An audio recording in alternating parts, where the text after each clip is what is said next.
had never been done before. We the people tell the government what to do. It doesn't tell us. We the people are the driver. The government is the car. And we decide where it should go and by what route to do. We the people are free.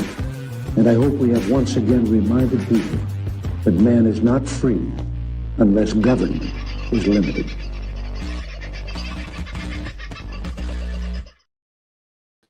Well, g'day, folks. Turn my light on so you can see me a little bit easier, or maybe just get the shiny spots on my head going right.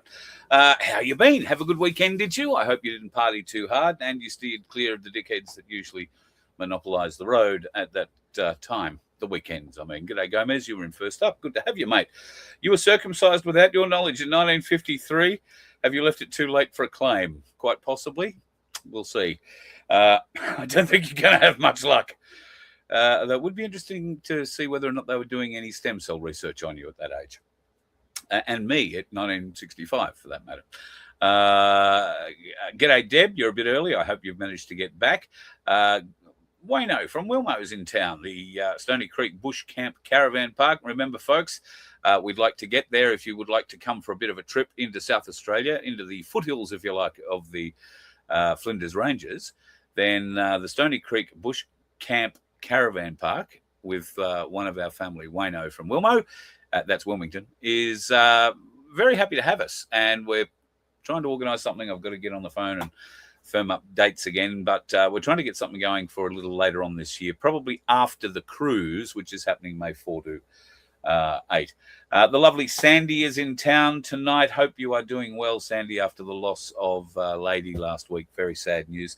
But some beautiful news from Sandy over the weekend is that 18, maybe 19 of the donkeys are going on a little, well, call it a holiday if you like. They're going to get a scenery change for a while.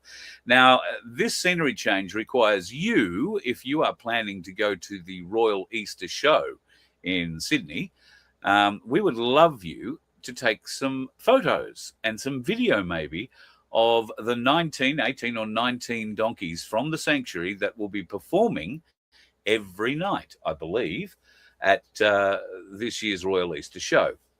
You may recall a few years ago, a number of the donkeys were used in a production at, I think it was first of all in Caboolture it was seen, but it was tested there, and then for however many nights the Royal Easter Show runs. It was all about Simpson and his donkey in World War I and all that sort of stuff.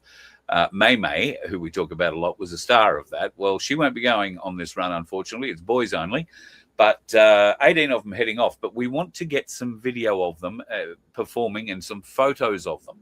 Now, if you are able to do that for me, I might be able to slip you a ticket that gets you backstage at the Royal Easter Show in Sydney. And you won't have to pay to get in. You'll get a couple of days access. And in return, all you'll need to do is supply me a bit of video and a bit of pictures. Not just me, Sandy too. She wants them because, unfortunately, due to family commitments with Baz, and for those that don't know, Baz lost his brother a little while back. They have a family reunion every year at about the same time the Royal Easter Show is on. That family reunion's up near Mackay, and the Royal Easter Show is in Sydney. Clearly, she can't be in two places at once. So we are really looking for a little bit of help there if you're going. I know a couple of people who might be able to help, but if you want to stick your hand up, please email me, carl@vofhq.com. We're pretty serious. We want your help with this, though, so don't go faffing me about. There are a couple of things you have to provide, including a photo for ID purposes and all that sort of stuff. You're going to get a very official badge if you go. So, yeah, be serious about it. Please help us out if you can. That would be great, and Sandy would love that. Hello, Aussie Sue. God love you. Hope you are doing well. And Pete, my mate in South Australia, I hope you are doing well. G'day, Addy. G'day, or Adi. Quite sure how to say that one. And who else have I missed in there? Probably quite a few. But I've got a guest waiting in the background, so I don't want to wait too much longer. Now, this guest is responsible for me learning a new word over the weekend. And that new word is going to be put to good use, I hope, into some of our merchandise. Why? Because I just think it's a great word. And when I first heard it, I thought, you're full of shit. But it turns out this word means exactly what we say it means. Kakistocracy It means government by the worst people. It's a real word. Go and look it up. So, look, there is a word for shit government, kakistocracy. And then I had to play with this one, kakistocracy, shit people running shit government, weaponize your vote, stop shit people running shit government. You might be able to get that on your coffee cup or something shortly if I can figure out how to cross it over onto where you can buy it at our merch shop at merch.vofhq.com and just hit the shop button. But I would like to thank the man from the corruption whistleblower, Peter Horton, for bringing me up to date with what kakistocracy means. Pete, what a wonderful word. And it couldn't describe the Australian government, could it? Absolutely. There's no better word. And it's a technical word, but it's very true. Yeah. And get the cack out of Canberra, I think, might be another T-shirt design that I've got somewhere in the back of the mind coming forward, because there really is a pile of shit in Canberra. Whether or not we can change that by voting remains to be seen, but the corruption whistleblower, along with, quite a few other people, are at league at the moment to see if changes can't be made in other directions, Pete. So people have known of the corruption whistleblower, obviously, for the 4 editions that you've put out so far, and, of course, for the grand jury that I was lucky enough and fortunate enough to be part of last February down in Canberra when we got into the old Parliament House Senate Gardens and managed to indict all the sitting parliamentarians. It was bloody beautiful. So there are plans afoot to do it all again, but not in Canberra. Do you want to kick us off? Yeah, so look, we're trying to find a suitable place in Melbourne to run the grand jury down there. We'll be running not only the constitutional stuff this time, but we'll be running the Port Arthur, the council, and the child abduction racket in this nation down there. It does appear we got massive interest down there, and it looks we may have, well, we're hoping for 2,000 to 4,000 jurors.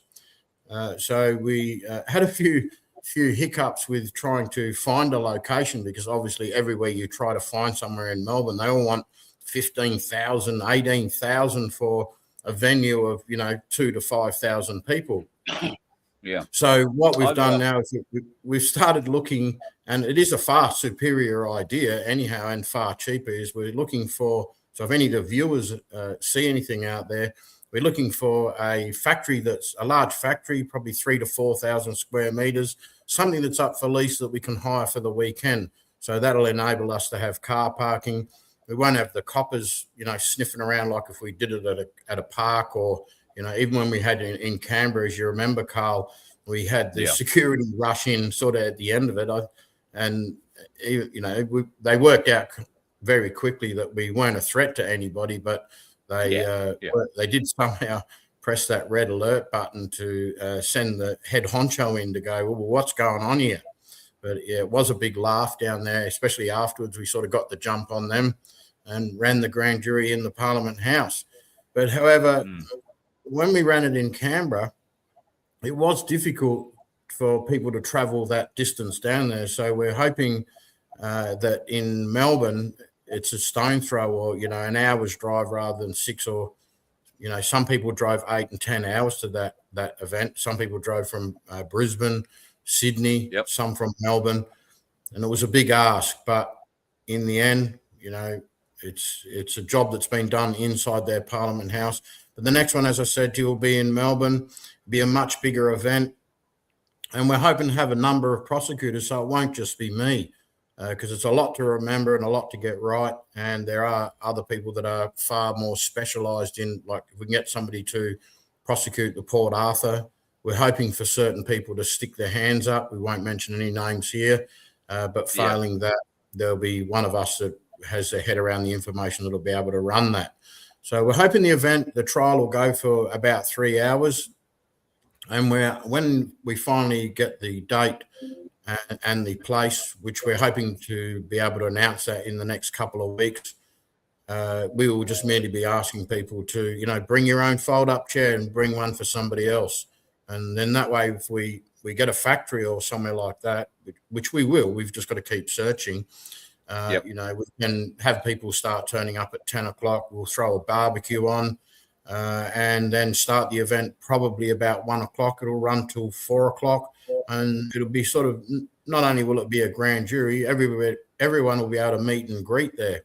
So it's definitely going to be an interesting event, and on private property, so we don't have that issue with the people we don't like at the moment that much. Yeah, accessing it. Yeah. And we will live stream it. I think it was Rita who wanted to ask, will it be available to watch in other states online? Yes, it will. We will live stream it. So have no doubt about that at all. Thank you to Carl, who's offered his services. Carl's a very great man. Yes. Very happy. I've reached out to a few people in Melbourne today and yesterday.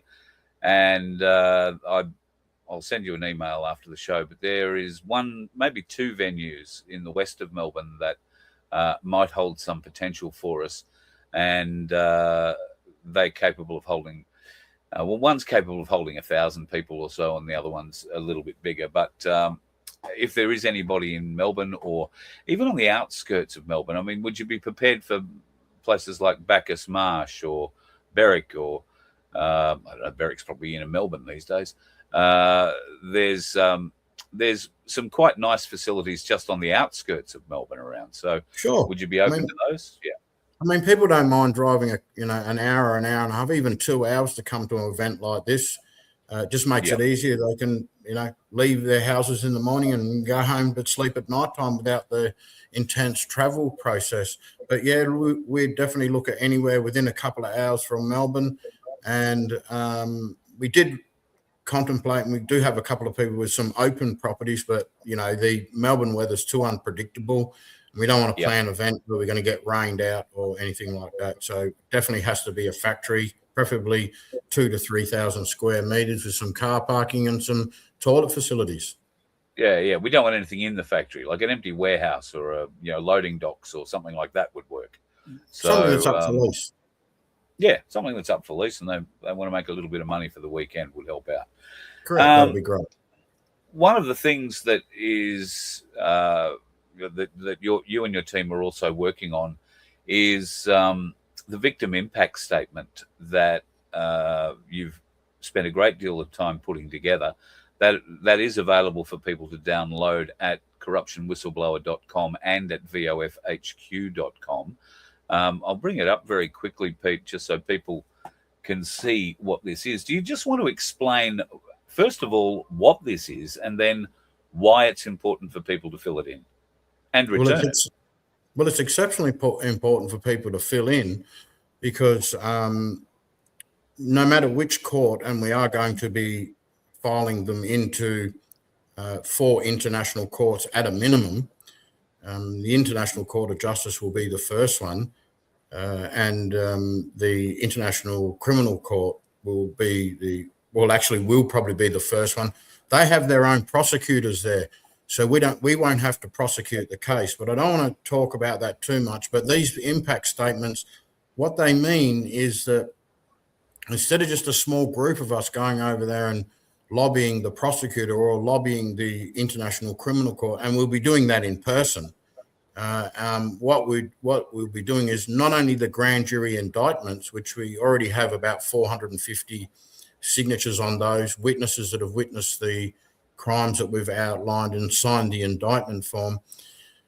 And obviously when we get to Melbourne, we'll have those ones as well. But in conjunction with that, we want to be able to have the victim impact statement. So, and there's some most incredible, horrific crimes, and because we really are on the front line, we get called all the time, and it is incredibly distressing when we get people ringing up with us, saying, what can we do? We never give her advice, but what we do is we do give them a bit of a shoulder to lean on. But it's such a big eye-opener to see how many people have rung us because of the Corruption Whistleblower newspaper and exposed their story.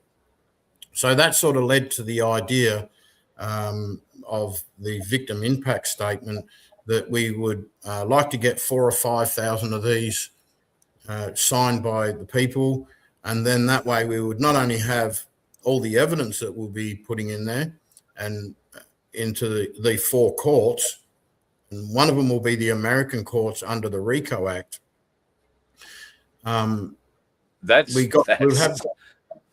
Sorry? A lot of interest in that act at the moment. A lot of interest in that act There at the is. moment. There is. Yeah. And so obviously the victim impact statements give huge credibility, and many people may have heard the ICC and the ICJ, people are sending their information to them and asking them to indict. But if you have a look at section 268.12, section 268, 121 and 122, that gives the Attorney General the veto powers, and 122 gives you no right of recourse based on that section 268, 121. So just explain what that means to the layman, Pete. That means that you can't file into the International Criminal Court or the International Court of Justice without the approval of the Attorney General. So we worked out a way around that when we did the grand jury indictment in Parliament House, and obviously I made a mistake there. We didn't work it out. It fell in our laps because we made the Attorney General one of the people that we were prosecuting, and therefore now it becomes a conflict of interest for him to block it. And this is why the grand jury indictments are so important. If we can get up to sort of 2,000 to 3,000 indictments signed by people, then, we've got not only one of us filing in there, there's, 3,000 people. Of numbers. Yeah. Well, that's right. All saying that he's compromised, and therefore that section 268, 121 and 122 can't apply. It shouldn't apply anyway, because that book's got the kangaroo and emu on it anyway. But what we're going to talk about today is some more stuff that we've learned, is that the Constitution is dead, and anybody that says it isn't just needs to keep researching, and they'll soon find out that it certainly is, and it's been dead for, all of 100 years, so back to 1920.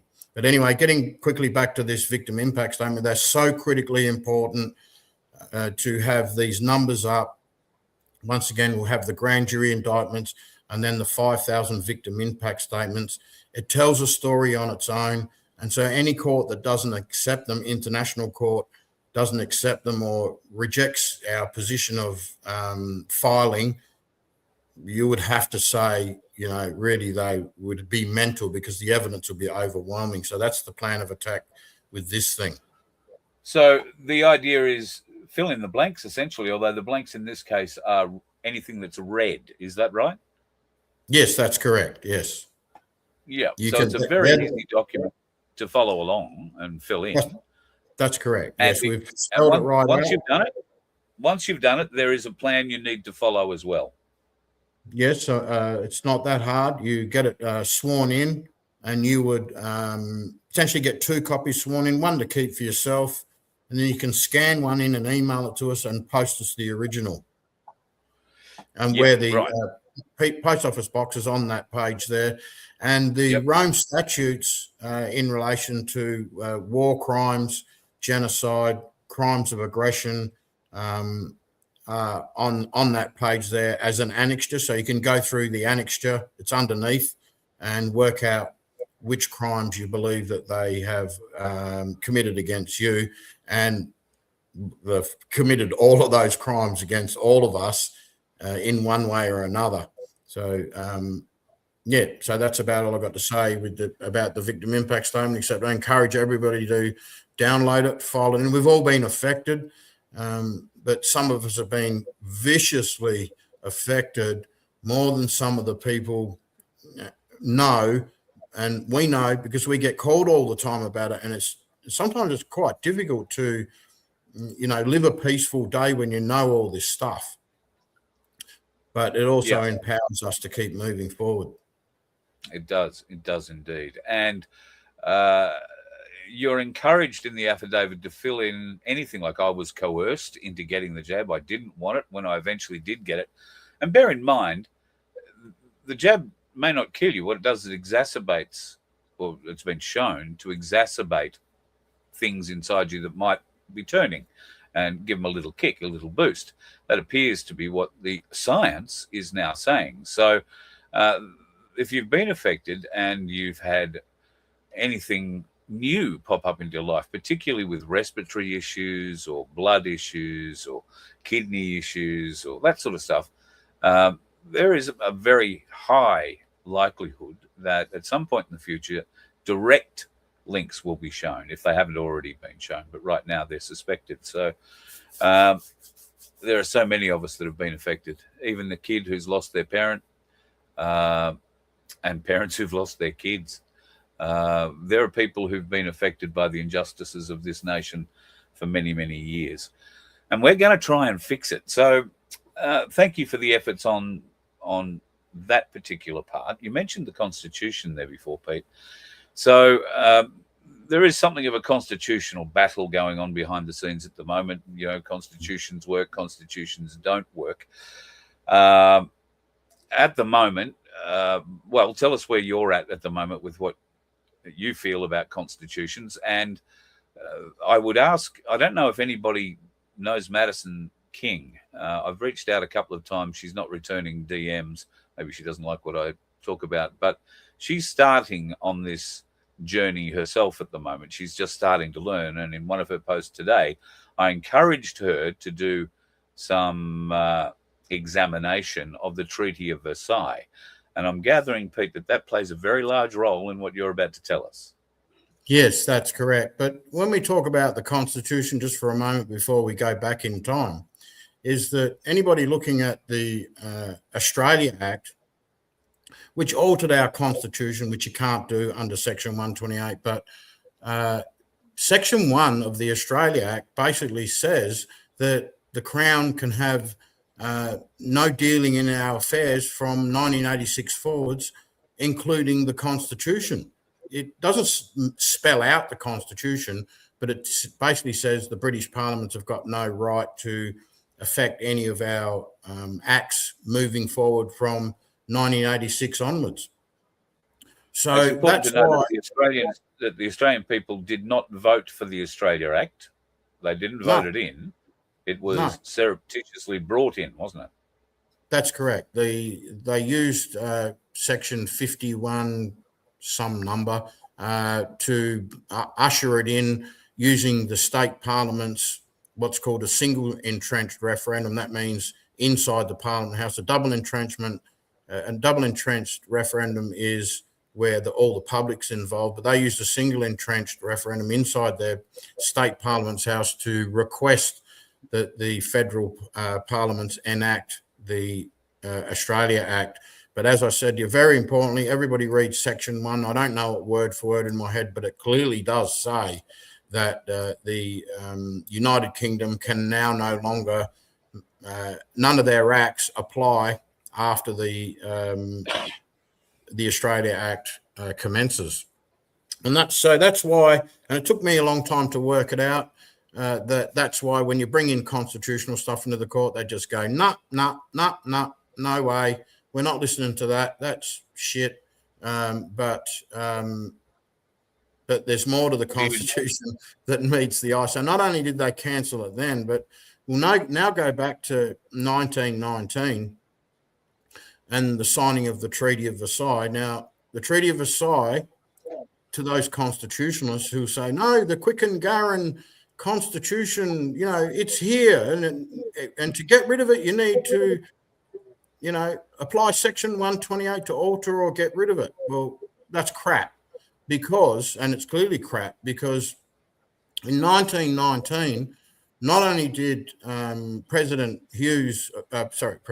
Minister Hughes go over to to France to sign the Treaty of Versailles, representing the 71,720 troops that died in the First World War and 150,000 injured, and that was more per capita than any other nation in the world. But he also went over there with Mr. Garran, who was the writer of the Constitution, to terminate the Constitution. So basically, our independence was born in blood. And so from that, that's right. And so are you bringing up the Treaty of Versailles there? Yes, yeah. Can we go and have a look at section 10, please? And if I could get you to read it out, because it's a little bit small on my screen. Article 10. Article 10 of the Treaty of Versailles.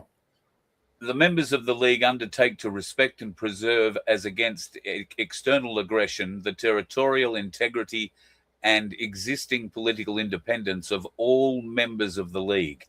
In case of any such aggression or in case of any such threat or danger of such aggression, the Council shall advise upon the means by which this obligation shall be fulfilled. Right.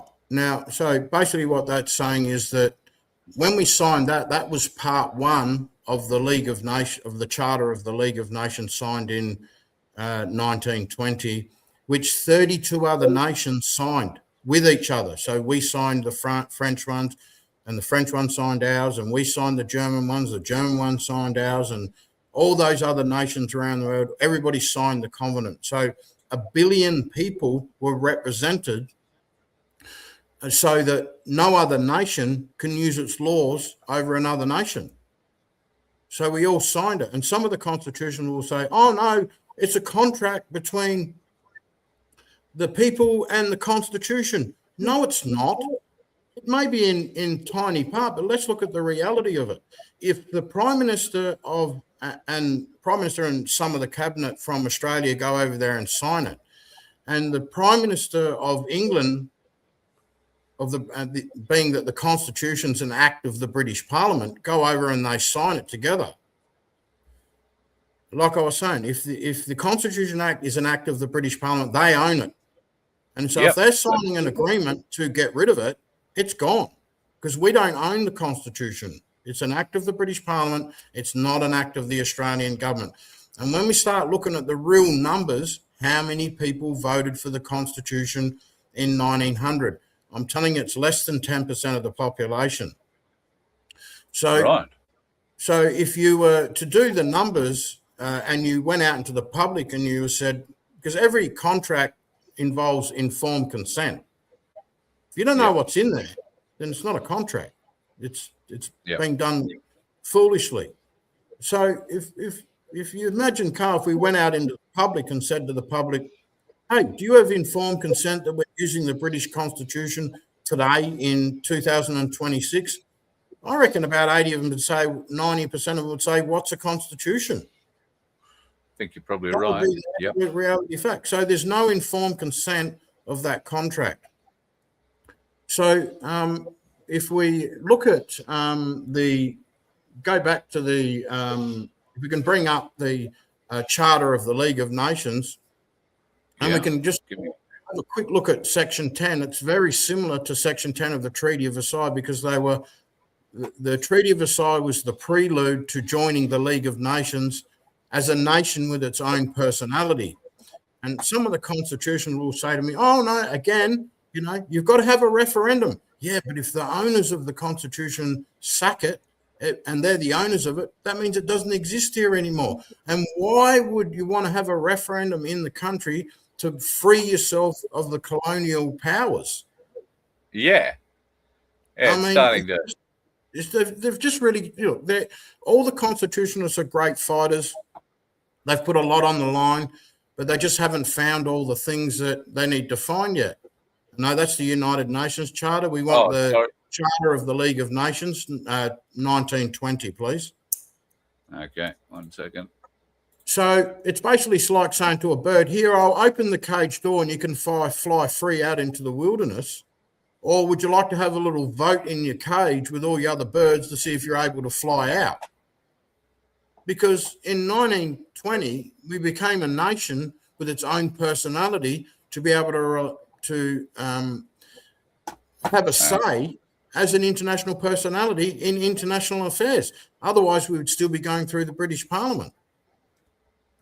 Sorry, mate, I've lost this page. I'll just get it back. No, that's okay. The Covenant of the League of Nations is what we're looking for. Yeah, so if we can just go to Section 10 of that. So once that was signed, I think it was on, I'll just get my notes out here because I can't remember all these dates. It was signed on the 10th of January, 1920. The moment we signed that, the Constitution became unlawful to use here. And we'll prove this when we move on a little bit further. But there will be some questions moving further forward. I've probably got it here if it helps you. No, I've got the some of it's French, and then there's an English translation underneath it. So article, which one did you want, or did you want Article 10? Article 10 is there. The members of the League undertake to respect and preserve, as against the external aggression, the territorial integrity and existing political independence of all members of the League. In case of any such aggression, or in case of any threat or danger of such aggression, the Council shall advise upon the means by which this obligation shall be fulfilled.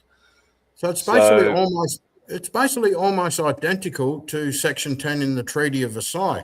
But what I want to point out here is, if we can go down to Article 20.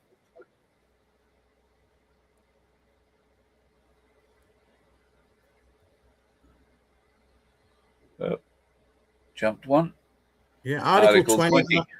Now, can I just get you to read out the bottom half of it there, what it talks about? And it talks about that if you've got any obligations to any other countries, in case any member of the League shall before become in case any member of the League shall before becoming a member of the League have undertaken any obligations inconsistent with the terms of this covenant, it shall be the duty of such member to take immediate steps to procure its release from such obligations. That means get rid of the Crown. That's exactly what that means. Exactly. So, look, as you know, Carl, in our newspapers, we went down the constitutional route, even though in edition 2, we did put the League of Nations in there. And people seem to think that statement said by Harry Gibbs, I've therefore come to the conclusion the current legal and political system in use in Australia's states, territories, has no basis in law. That statement is based on the Treaty of Versailles and the League and the Charter of the League of Nations.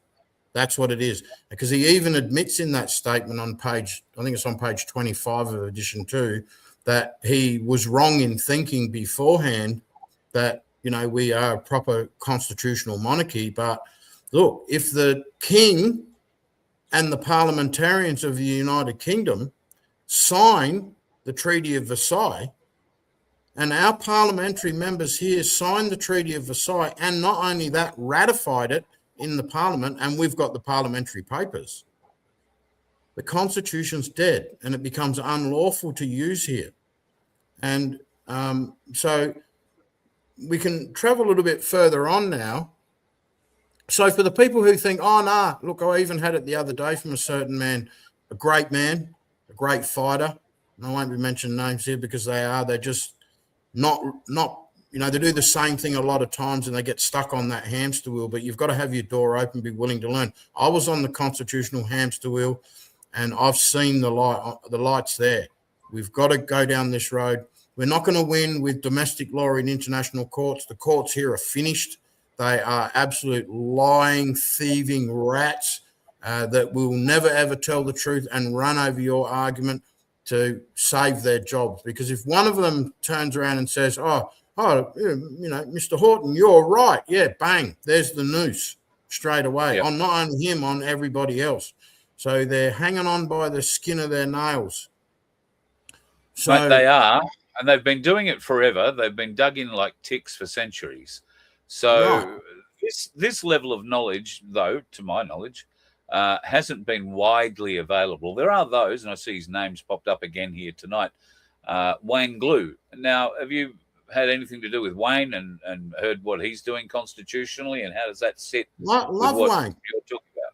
But Wayne will be another one that says, constitution, we've got to have a referendum. Do we really have to have a referendum? Does common sense come into play when we say, okay, we were 6 colonies or 7 colonies or whatever it was?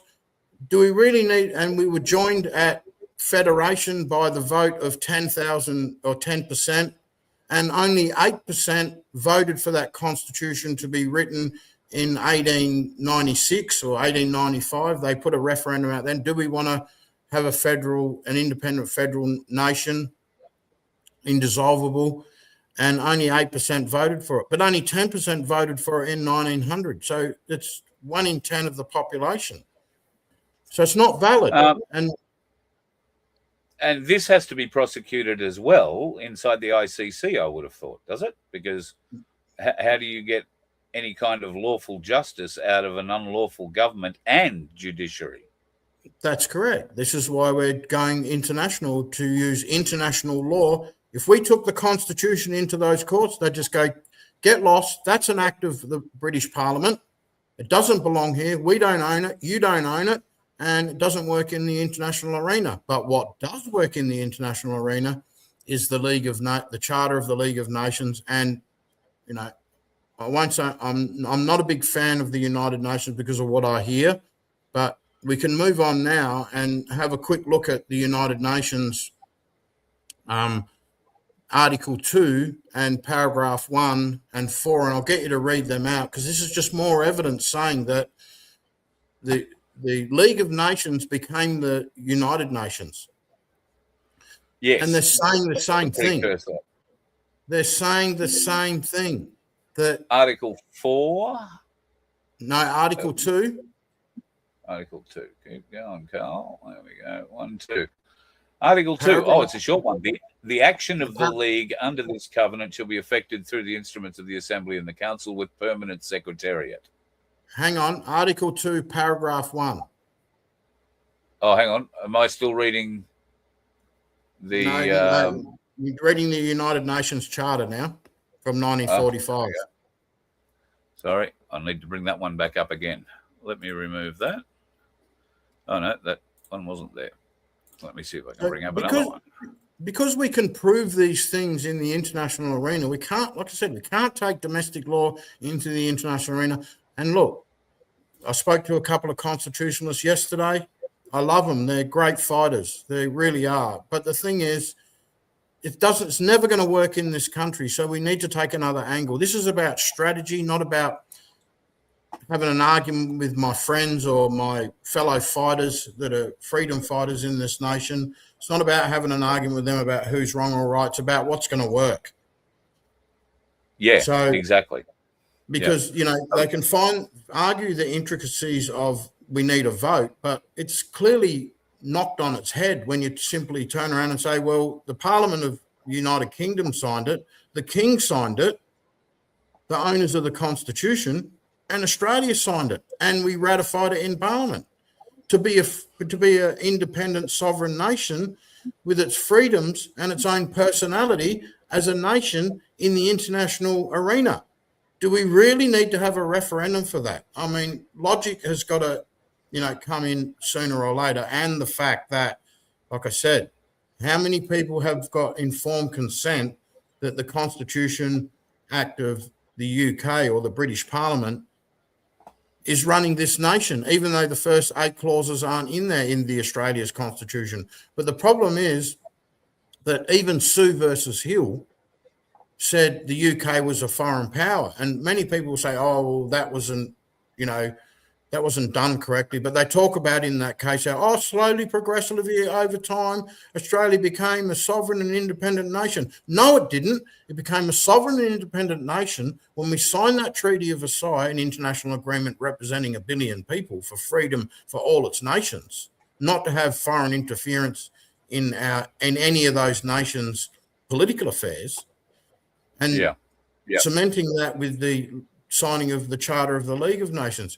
Okay, can we read out Article 2, paragraph 1, please? Article 2, paragraph 1. The organisation is based on the principle of the sovereign equality of all its members. Bang, right? Bang. Australia's a signatory to it.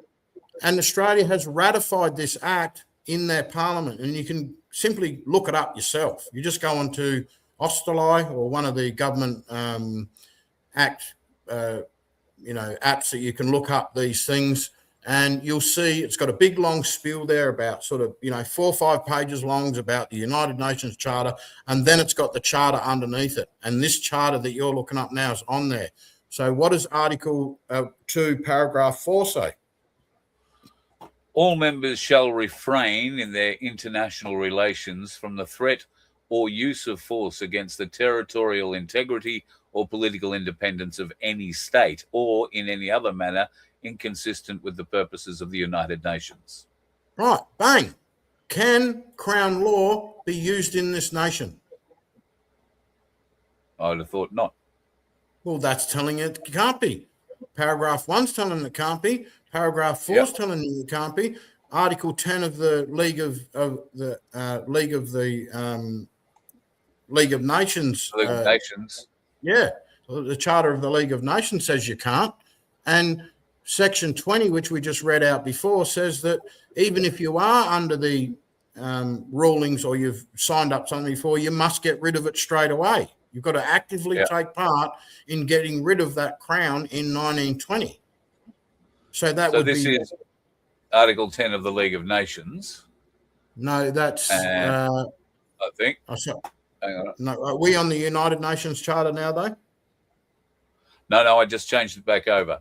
And then if I take it back to the United Nations Charter, it's that. So Article 2, paragraph 1 and 4. That's right. It's telling you. Yeah. Can't use Crown law here. Yeah. It's actually terrorism, which we all know it is, because what have we got? We got brutal coppers bashing the people on the streets like the other day in Sydney. Yeah. There's no need to put somebody on their face down, put them in handcuffs, and punch them 10 or 20 times in the kidneys. Yeah.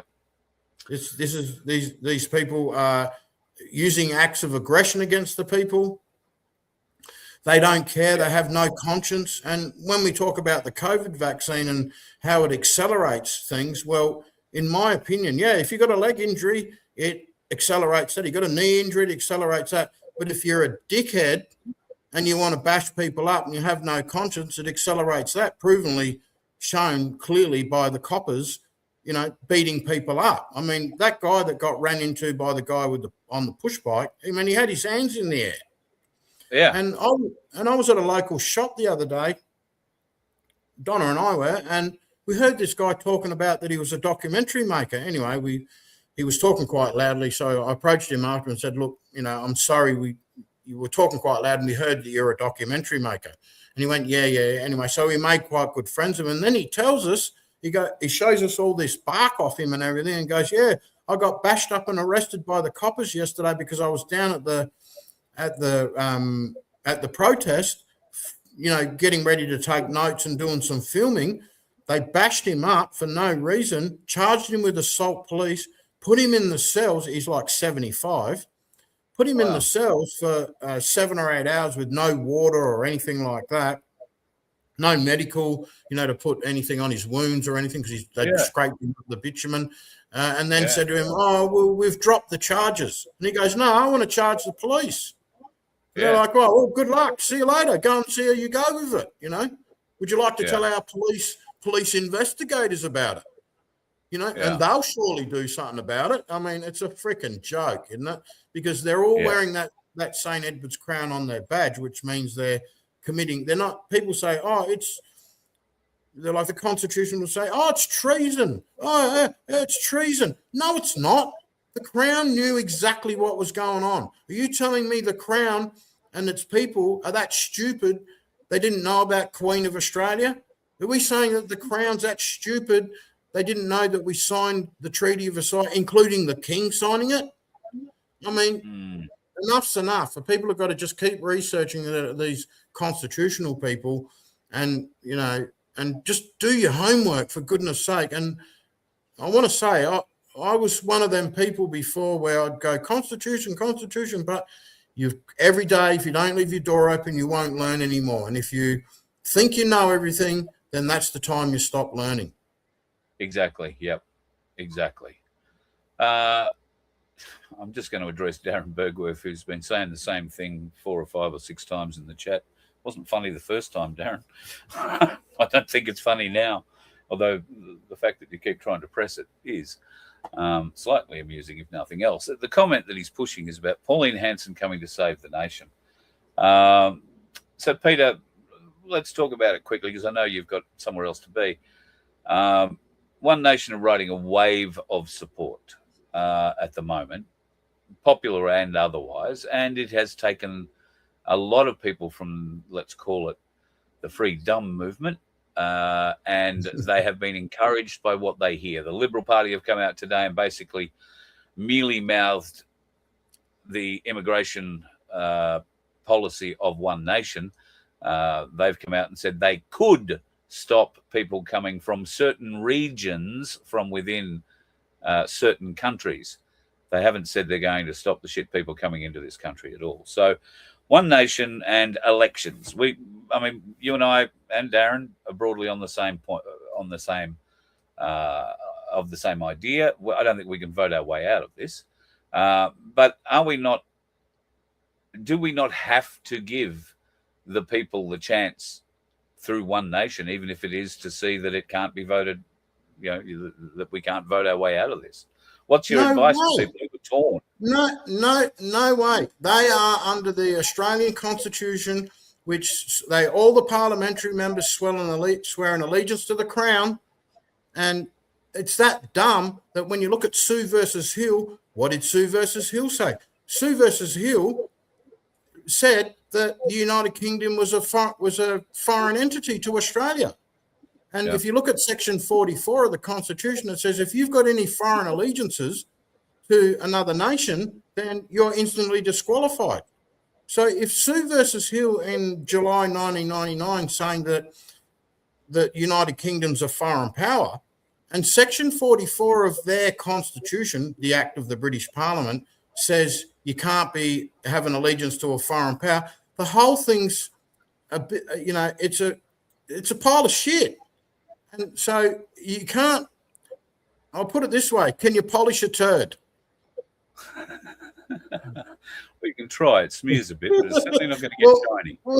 Well, that's what they're trying to do, right? And you can't do it. It's not going to happen. And look, they're scratching for a way out, but when the people wake up, that under international law, the Crown is not allowed to be here. When you merely look at those acts or those articles that we looked at, it's a much easier argument than the Constitution. If the Constitution got us into this trouble and allowed this trouble to happen, do you really want it back there? It's basically like saying to the banks, give the banks all this money when they already owe us all these trillions of dollars. We're not going to give the banks all the money. We're going to take over the banks. This evidence that you've put a great deal of time into putting together and are going to prosecute around the world, how is that going to play out here before the next election so that the people miraculously wake up and feel that we don't need to go to an election and vote for anything because it's not going to change? What is going to be the tipping point, do you feel, when people give up the idea of elections? Because that's what Darren's advocating and all that kind of thing.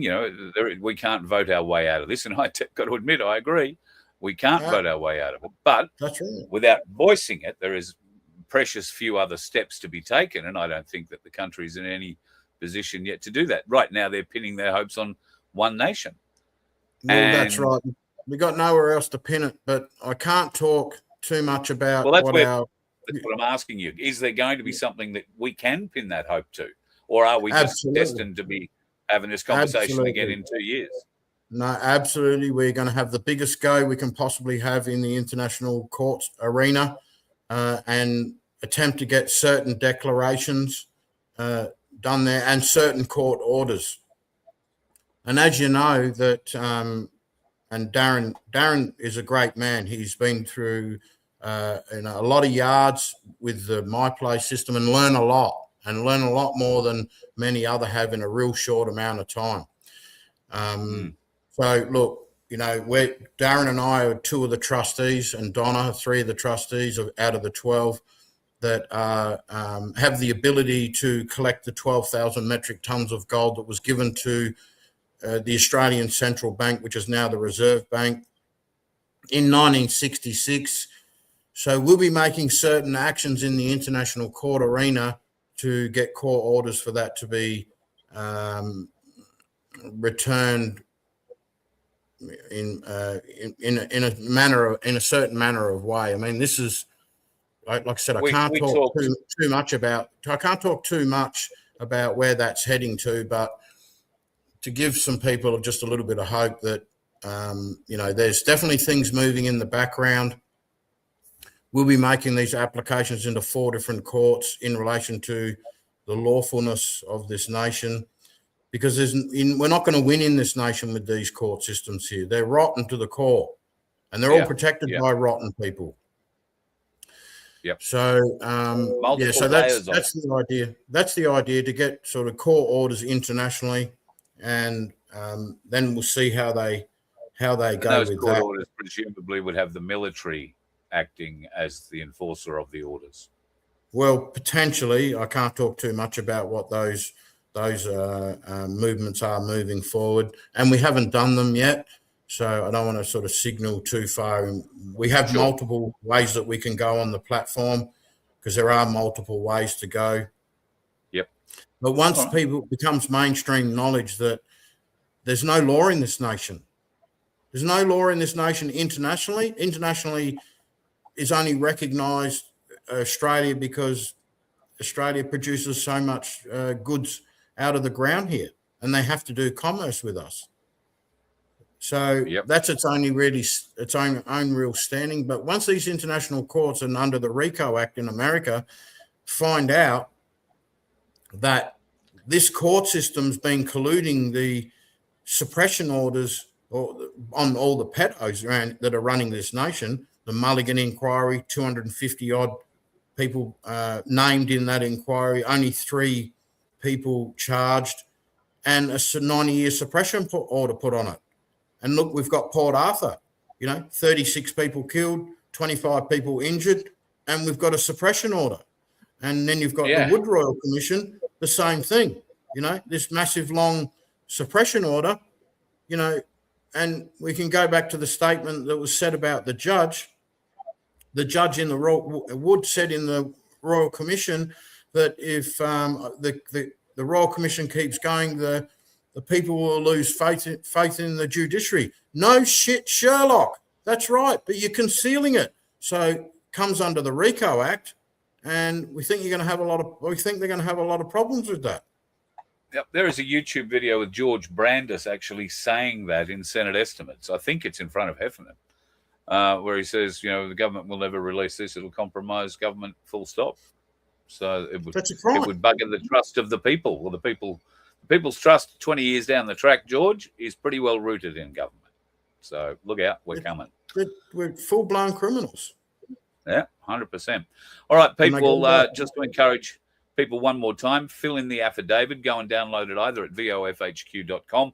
It's on the top of the first page, or go to corruptionwhistleblower.com and just scroll down. It's just underneath the first set of videos that you come to on the Corruption Whistleblower page.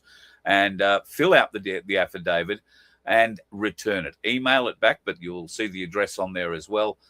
Mail the hard copy to that South Australian PO box, and wait, because the idea is to get, like you say, many thousands of them, and there will be a bit of a trip involved. I gather you'll be going to The Hague to present in person. That's correct. Yep, there'll be quite a few of us going. And look, for the people who fill out the affidavits, the victim impact statements, try not to stress if things don't happen straight away, because we are in the collection process. It is a bit of a timely matter, but for everyone that gets sent in, we're building up our ammunition, and they'll be the test of time to see what these international courts do and see how wide their eyes open when we file the grand jury indictments in there, and potentially 4,000 or 5,000 victim impact statements. And like I said, we get called quite often, and it really does. We get hurt by it, but it drives us forward. The things that have been done to the people in this nation are absolutely disgusting. Couldn't agree more with you, brother. All right. Thank you for your time tonight. I'll let you go back and have dinner with Donna, and or get back to the paperwork, whichever way that works. Thank you, Carl. I look forward to catching up with you, and details for a place to catch up in Melbourne, folks, you can either email me, carl@vofhq.com, or info@corruptionwhistleblower.com, and I'll pass it along, or you can go straight to Pete that way. Pete, I'm going to send you an email about a venue that I have heard about in Melbourne. We'll have to have a look at and see whether or not it's suitable. Thank you very much, everybody. Good on you, mate. Cheers. Talk to you soon. Peter Horton from the Corruption Whistleblower. I urge you, if you haven't already done so, you can download copies of the Corruption Whistleblower at their website. And they're not just newspapers. They are bodies of evidence, briefs of evidence. And certainly will help you open your eyes to a number of the arguments that are being put forward in the last few years by various different parties. Very quickly, I'm going to touch on a couple of little things before we go tonight. I mentioned it before. The Liberal Party are proposing to ban immigrants from terror-controlled regions in 13 countries. That includes Egypt, Palestine, and the Philippines, Afghanistan, Algeria, Cameroon, Egypt, Lebanon, Libya, Mali, Nigeria, Niger, Palestine, Gaza, Somalia, and Yemen. So, okay, they're talking about maybe the ones that come from the terrorist countries. All right, all well and good, but I don't think they're the ones that are filling up the houses. They're not the ones that are having deals done with their government to bring over 1 million of their own people to build houses here for Australians, apparently. 1 million houses.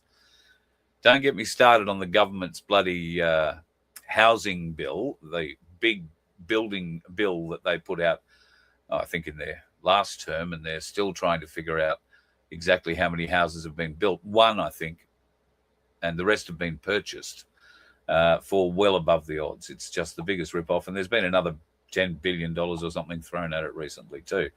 So the Liberals are coming out with new strategies, and funnily enough, they tend to look a lot like One Nation strategies. A new poll commissioned by Sky News has come out that shows exactly how much One Nation have gained over the coalition and how they are gaining on Labor.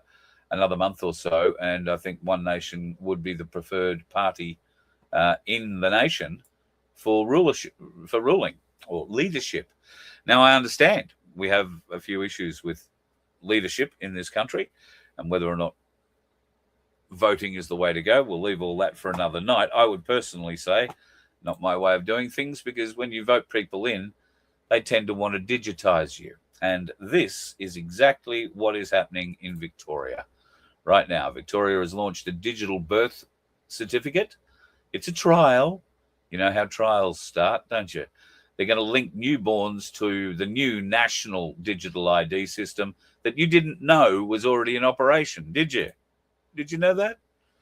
Yeah, it may not work for you and I until you need a hospital or you need to go in for something, and they're just going to say, oh, this just makes it so much easier.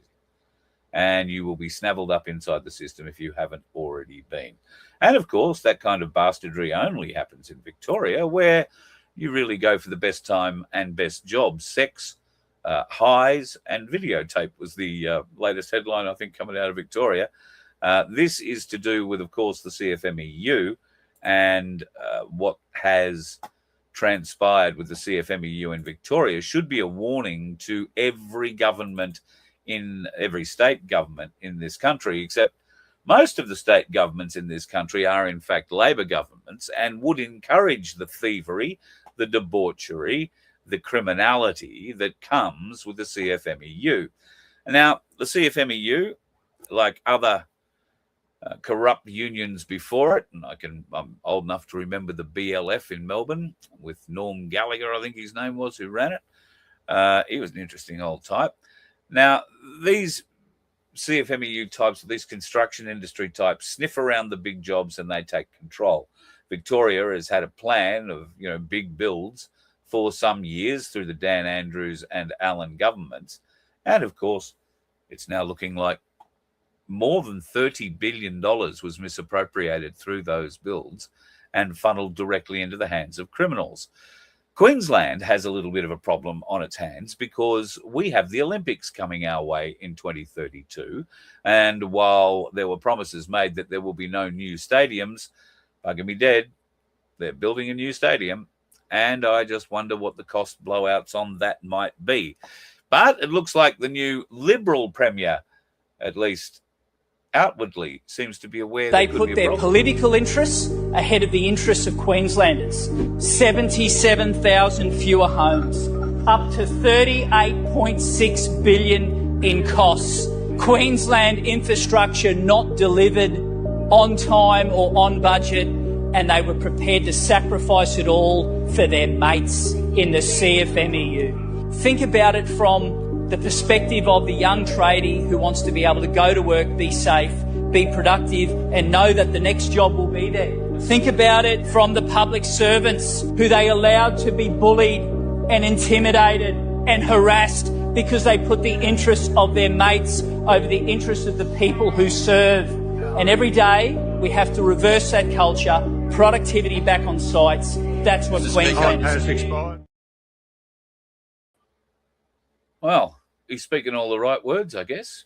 We'll just wait and see what happens. But that level of criminality does tend to spread outwards, and Victoria has exported more than one or two tradies and union officials in Queensland's general direction. So it'll be interesting to see if there is going to be an investigation and what comes out of any investigation into Queensland and its building practices.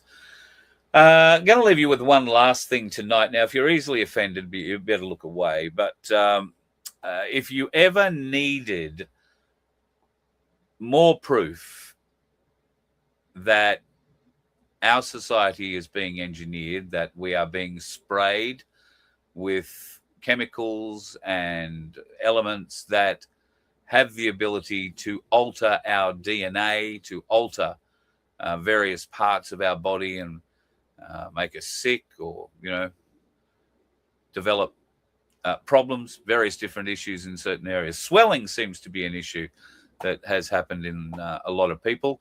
Unfortunately, now we are seeing it in dogs. And the only question I have is, if your dog has been sprayed by this chemical, look out. And what are you going to name it? Seriously. I shit you not, that's not an AI video. That's a real dog. That's a dachshund. I mean, what are you going to name him? Gravel? Rash? Drag? Stump? Bloody hell. Hell of a dog. There's a line there I want to do about dickheads on the road, but I think I've pushed it far enough tonight. Have yourself a good night. See you tomorrow. You let one ant stand up to us, then they all might stand up. Those puny little ants outnumber us 100 to 1. And if they ever figure that out, there goes our way of life. It's not about food. It's about keeping those ants in line. That's why we're going back. Does anybody else want to stay? Let's rock!